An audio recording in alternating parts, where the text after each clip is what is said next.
Now that we're headed into spring and there can often be different natural disasters and storms, with that can come some FEMA relief type situations that may occur in our state. And consumers who may live in one of those areas that could be impacted by a storm or flood need to remember, again, that there are imposters out there that try and impersonate the government, and we've certainly seen this in some of the disaster areas throughout the nation, where individuals represent that they are with FEMA.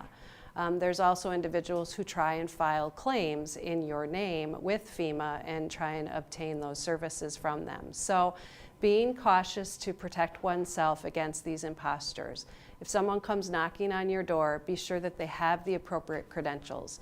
You'll also know if you're in a disaster recovery situation or zone. So if you are living 25 miles away from where the flood happened and there's been no damage, you should really question why someone from FEMA is knocking on your door.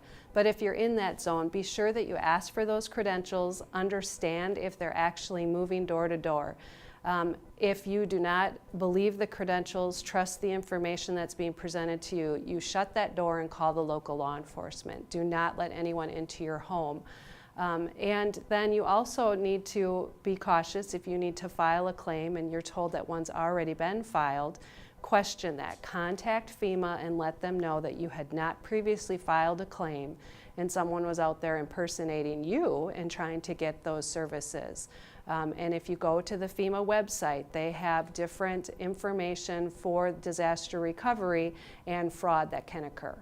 Also, if you are in an area where you're going to need services more immediately, you should be more aware of individuals who may come knocking on your door or calling a particular zone.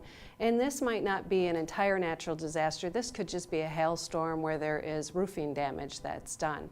So be sure to, even though you are very concerned about your roof and you could have leaks and damages that can occur, take a moment to stop, think, and check out the company that you want to do business with. There are many local service providers that travel around door to door during a disaster or a tornado type situation or hailstorm to make sure that everyone knows that they are available for service. But then there's also crews that travel around that have no intention of providing any service. And oftentimes these individuals are from out of state and they just hop storm to storm. So be sure that you check out the company, ask for references, get the contract in writing, understand exactly what will be done. Don't pay prior to services unless you have a written agreement, receive a lien waiver at the time of making that payment, and know exactly what will be done and see that materials are being dropped off. Understand how that upfront payment is going to be used.